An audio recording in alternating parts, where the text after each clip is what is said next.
EFM paper first business economics हम पढ़ रहे हैं और उसमें चैप्टर है हमारा इंडिफरेंस कर्व अप्रोच। इसके 2 वीडियो में हम काफ़ी कुछ पढ़ चुके हैं और आज इसका हम लास्ट वीडियो पढ़ रहे हैं। आज हम पढ़ेंगे इसमें कि उदासीनता वक्र विधि की उपयोगिता विश्लेषण विधि से श्रेष्ठता, superiority of indifference curve technique over utility analysis, कि जो हमारा उदासीनता वक्र विधि है वो मार्शल की उपयोगिता विश्लेषण विधि से किस प्रकार से श्रेष्ठ है। ये किस प्रकार से श्रेष्ठ है ये हम कुछ तर्कों के आधार पर कह सकते हैं, जिसमें पहला तर्क या पहला तथ्य है इसमें कि उपयोगिता के माप के गणनावाचक दृष्टिकोण के स्थान पर क्रमवाचक दृष्टिकोण। मार्शल तथा उनके साथियों ने माना था कि उपभोक्ता किसी वस्तु से कितनी उपयोगिता मिलती है इसको वो उपयोगिता को वो संख्या में व्यक्त कर सकता है, जबकि हमारे उदासीनता वक्र विश्लेषण में हम उपयोगिता को क्रमवाचक दृष्टिकोण के अंतर्गत प्रदर्शित करते हैं कि किसी वस्तु से हमें जो उपयोगिता मिल रही है, चूंकि वो निजी है, मनोवैज्ञानिक है, साइकोलॉजिकल है और इसकी संख्यात्मक गणना संभव नहीं है। तो इस प्रकार से जो उदासीनता वक्र विश्लेषण है वो उपयोगिता की माप के क्रमवाचक दृष्टिकोण पर आधारित है, जिसमें उपयोगिता को संख्या में मापने की आवश्यकता नहीं होती, बल्कि इसके अंतर्गत हम क्या करते हैं, बल्कि इसमें उपभोक्ता को विभिन्न वस्तुओं या वस्तुओं के समूह से जो संतुष्टि मिल रही है उसको हम क्रम में रखते हैं, अर्थात हम ये बताते हैं कि वह वस्तुओं के पहले संयोग को अधिक पसंद कर रहा है या दूसरे संयोग को, या कम पसंद कर रहा है या दोनों को समान रूप से पसंद कर रहा है, या और इसलिए उनके प्रति वो उदासीनता है। तो इस प्रकार से यह जो विधि है उदासीनता वक्र विधि, यह अधिक व्यवहारिक है और साथ ही साथ वास्तविक है। दूसरा तर्क जो दिया जाता है वो है कि यह मुद्रा की स्थिर सीमांत उपयोगिता की मान्यता से मुक्त है। It is free from the assumption of constant marginal utility of money. Marshall ने जब अपने उपयोगिता विश्लेषण किया था तो उसमें उन्होंने ये बताया था कि उपभोक्ता किसी समय विशेष पर किसी वस्तु पर अपनी आय का बहुत छोटा सा भाग ही व्यय करता है, अतः उसके लिए जो द्रव्य की या मुद्रा की जो सीमांत उपयोगिता है वो फिक्स होती है। किंतु यही जो मान्यता है वो हमारे उपयोगिता विश्लेषण को बहुत ही अवास्तविक बना देती है, जबकि हमारा जो उदासीनता वक्र विश्लेषण है वहां पर मुद्रा की जो स्थिर सीमांत उपयोगिता की मान्यता के बिना ही वो मांग का विश्लेषण कर लेता है। इसके अंतर्गत जो तर्क है वो दिया जाता है वो है इसमें कि यह विधि एक वस्तु के स्थान पर 2 या 2 से अधिक वस्तुओं के संयोगों का अध्ययन करती है। इट स्टडीज कॉम्बिनेशंस ऑफ 2 और more goods instead of 1 good. Marshall का जो उपयोगिता विश्लेषण है वो केवल एक वस्तु की उपयोगिता का विश्लेषण करता है, जबकि जो उदासीनता वक्र विश्लेषण है वो 1 से अधिक या 2 वस्तुओं के संयोग की बात करता है। एक वस्तु का विश्लेषण वास्तविकता से बहुत दूर होता है, क्योंकि सामान्यतः उपभोक्ता किसी समय पर केवल एक वस्तु को नहीं बल्कि अनेक वस्तुओं के संयोगों को क्रय करता है। चौथा इसका तर्क है कि यह विधि मूल्य प्रभाव के आय प्रभाव तथा प्रतिस्थापन प्रभाव की व्याख्या करती है। It explains the income effects and substitution effects of the price effect. Marshall के जो उपयोगिता विश्लेषण हमने पढ़ा था उसमें सबसे बड़ी कमी यह है कि वह किसी भी वस्तु के मूल्य में परिवर्तन होने से जो आय और प्रतिस्थापन जो प्रभाव पड़ेगा उसकी वो अवहेलना करता है, जबकि जो उदासीनता वक्र विधि है वो किसी वस्तु के मूल्य परिवर्तन के प्रभावों को 2 भागों में विभक्त करके प्रतिस्थापन प्रभाव और आय प्रभाव का विश्लेषण करती है। 5th जो इसमें तर्क दिया जाता है वो है कि अधिक व्यापक मांग नियम की व्याख्या करने में सहायक। It explains a more general and adequate law of demand. Marshall के जो मांग का जो उपयोगिता विश्लेषण की तुलना में जो उदासीनता वक्र विधि है वो मांग के नियम की अधिक व्यापक और समुचित व्याख्या करने में सहायक है, क्योंकि जो उदासीनता वक्र विश्लेषण है वो उपयोगिता विश्लेषण की तरह जो मनोवैज्ञानिक धारणाओं से मुक्त है और यह मूल्य परिवर्तन के प्रभाव को आय प्रभाव और प्रतिस्थापन प्रभाव में भी विभक्त करती है। तो इस प्रकार से जो उदासीनता वक्र विधि में मूल्य परिवर्तन के प्रभाव को आय प्रभाव और प्रतिस्थापन प्रभाव में विभाजित करके स्पष्ट किया जा सकता है। नेक्स्ट जो पॉइंट है वो है इसमें 6, मूल्य परिवर्तन के आय एवं कल्याण संबंधी परिणामों की अच्छी व्याख्या, better explanation of the income and welfare implications of A price change. उदासीनता वक्र की सहायता से किसी वस्तु के मूल्य परिवर्तन के कल्याणात्मक जो परिणाम है उनको आय परिवर्तन के परिणामों में परिवर्तन किया जा सकता है।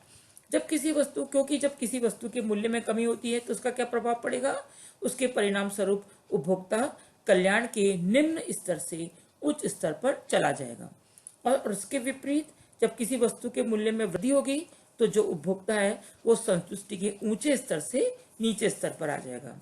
तो इस प्रकार किसी वस्तु के मूल्य में परिवर्तन के कारण उपभोक्ता के कल्याण में जो परिवर्तन होंगे वो वास्तविक आय में हुए परिवर्तनों के समान ही होंगे। 7th लास्ट पॉइंट है इसमें कि उदासीनता वक्र विश्लेषण बहुत कम मान्यताओं पर आधारित है। It is based upon fewer assumptions. जब हमने पहले मार्शल का उपयोगिता विश्लेषण पढ़ा था तब हमने देखा था कि उसमें बहुत सारी उसकी अवास्तविक मान्यताएं हैं और वो बहुत अधिक है, जबकि उदासीनता वक्र विश्लेषण ये बहुत कम मान्यता पर आधारित है और साथ ही वो वास्तविकता के भी बहुत नजदीक है। तो इस प्रकार से इस विश्लेषण के आधार पर हम देख सकते हैं कि जो उदासीनता वक्र विश्लेषण है वो उपयोगिता विश्लेषण से किस प्रकार से श्रेष्ठ है।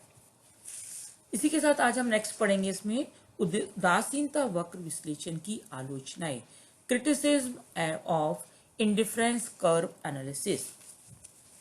बहुत सारे ऐसे इकोनॉमिक्स हैं जिन्होंने की उदासीनता वक्र विश्लेषण की कटु आलोचनाएं की हैं, और उन्होंने जो कटु आलोचनाएं की गई हैं उसमें से कुछ इंपॉर्टेंट इस प्रकार से हैं। उसमें फर्स्ट है नई बोतल में पुरानी शराब, old wine in a new बोतल। जो हमारे कुछ ऐसे अर्थशास्त्री हैं जैसे कि प्रोफेसर नाइट, प्रोफेसर आर्मस्ट्रॉन्ग तथा रॉबर्टसन, वो इसे उपयोगिता विश्लेषण पर कोई सुधार नहीं मानते हैं। और प्रोफेसर रॉबर्टसन का कहना है कि जो उदासीनता वक्र विश्लेषण है ये कोई नया नहीं है, बल्कि यह नई बोतल में पुरानी शराब है। उन्होंने इसको कहा है कि उदासीनता वक्र विश्लेषण में हम पुराने धारणाओं और समीकरणों के स्थान पर हमने नई धारणाओं और समीकरणों का उपयोग किया गया है, परंतु मूलभूत दृष्टिकोण से इसमें कोई अंतर नहीं है। जहां हम उपयोगिता के स्थान पर अधिमान शब्द का प्रयोग कर लेते हैं और हम गणनावाचक 1 2 3 4 के स्थान पर हम क्रमवाचक प्रथम द्वितीय तृतीय का प्रयोग कर लेते हैं, तो इस प्रकार से यह जो विश्लेषण है ये अपने आप में कोई नया नहीं है। दूसरी इसकी जो आलोचना की गई है वो है इसमें अवास्तविक मान्यताओं पर आधारित। It is based on the unrealistic assumptions. आलोचक जो हमारे अर्थशास्त्री हैं वो उसकी आलोचना करते हुए कहते हैं कि जो उदासीनता वक्र विश्लेषण है वो इस मान्यता पर आधारित है कि उपभोक्ता को अपने पसंदगी मानचित्र की पूरी जानकारी होती है, लेकिन यदि हम व्यवहारिक रूप से देखें तो किसी भी उपभोक्ता को जो दो वस्तुओं के जो जितने भी संयोग हैं, कॉम्बिनेशंस हैं, उनकी पूरी जानकारी नहीं होती जिनसे कि उसे समान संतुष्टि मिलती है। तो इस प्रकार से जो उदासीनता वक्र विश्लेषण है वो एक अव्यवहारिक है, और इस विश्लेषण में उपभोक्ता के ऐसे संयोगों को भी सम्मिलित कर लिया जाता है जो उसके व्यवहारिक संयोगों से भी बहुत दूर होते हैं। थर्ड पॉइंट है दो वस्तु मॉडल अवास्तविक, टू गुड्स मॉडल अनरियलिस्टिक। इसी प्रकार से जो उदासीनता वक्र विश्लेषण है वो केवल सरल दशाओं में जहां उपभोक्ता दो वस्तुओं में ही चुनाव करता है उपभोक्ता के व्यवहार का वो अध्ययन करता है। तो यह मान्यता इस विश्लेषण को भी अवास्तविक बना देती है, क्योंकि कभी भी उपभोक्ता अपनी असीमित आवश्यकताओं को पूरा करने के लिए केवल दो ही वस्तुओं का वो प्रयोग नहीं करता, बल्कि वह दो से अधिक बहुत सारी वस्तुओं को वो क्रय करता है। फोर्थ इसमें है उपभोक्ता विवेकशील नहीं होता, the consumer is not rational. इसी के साथ साथ आलोचक कहते हैं कि मार्शल ने माना है कि मार्शल में जो उपभोक्ता है वो बहुत विवेकशील होता है और अपनी वस्तुओं पर मुद्रा व्यय करते समय वो विवेक से काम लेता है। अर्थात जो उपभोक्ता है वो अधिकतम संतुष्टि प्राप्त करने के लिए सोच समझकर व्यय करता है, परंतु हम व्यवहार में हम देखते हैं कि बहुत से जो उपभोक्ता है वो बगैर सोचे समझे ही अविवेकपूर्ण ढंग से व्यय करते हैं। फिफ्थ पॉइंट है इसमें, उपभोक्ता के अवलोकित व्यवहार को व्याख्या करने में असफल। उदासीनता वक्र वो सामान्यतः काल्पनिक होते हैं और इसमें जो यथार्थ का अंश है वो बहुत ही कम होता है। तो उदासीनता वक्रों की तो शुम्पीटर और नाइट जो अर्थशास्त्री है उनकी द्वारा इसी आधार पर आलोचना की गई है। 6 पॉइंट है, उदासीनता वक्र संक्रामक नहीं होते। Indifference curves are non transitive. Professor Armstrong ने उदासीनता वक्रों को संक्रामकता संबंधी मान्यता की कटु आलोचना की है। उपभोक्ता विभिन्न संयोगों के प्रति इसलिए उदासीन नहीं होता कि उसे सभी संयोगों का पूर्ण ज्ञान है तथा उनसे उसे समान संतुष्टि मिल रही है, बल्कि वह इसलिए उदासीन रहता है कि उसके विभिन्न जितने भी वैकल्पिक संयोग हैं उसको वो समझने में ही असफल हो जाता है, क्योंकि किसी भी वस्तु के बहुत सारे कॉम्बिनेशंस हैं और ऐसी स्थिति में उन सभी कॉम्बिनेशंस में से वो किसी कौन से कॉम्बिनेशन का सिलेक्शन करे इसको समझना उसके लिए परे होता है, इसलिए वो उदासीन रहता है। क्योंकि जितने भी डिफरेंट कॉम्बिनेशंस हैं उसमें अंतर इतना कम होता है कि वो उसको आसानी से समझ नहीं पाता है।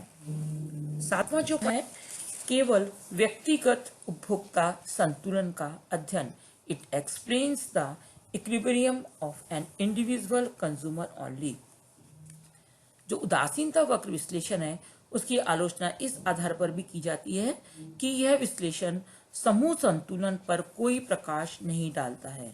यह केवल व्यक्तिगत उपभोक्ता संतुलन की बात करता है और इसकी सहायता से हम समष्टि मूलक विश्लेषण हमारे द्वारा संभव नहीं है और इसके द्वारा केवल व्यक्तिगत उपभोक्ताओं का संतुलन ही ज्ञात किया जा सकता है। और जो लास्ट इसकी आलोचना है जो कि अनेक अर्थशास्त्रियों के द्वारा की गई है वो है 8th, अत्यधिक जटिल विश्लेषण। It is a complicated analysis. अनेक अर्थशास्त्री इसकी आलोचना करते हुए कहते हैं कि उदासीनता वक्र विश्लेषण उपयोगिता विश्लेषण की तुलना में बहुत ही कठिन है और ऐसी स्थिति में एक सामान्य नागरिक है वो उदासीनता वक्र विश्लेषण को नहीं समझ पाता है और उसका व्यवहारिक जीवन में उससे फायदा नहीं उठा पा सकता है। तो इस प्रकार से हमने देखा कि उदासीनता वक्र विधि की बहुत सारे अर्थशास्त्रियों ने इसकी आलोचना की है।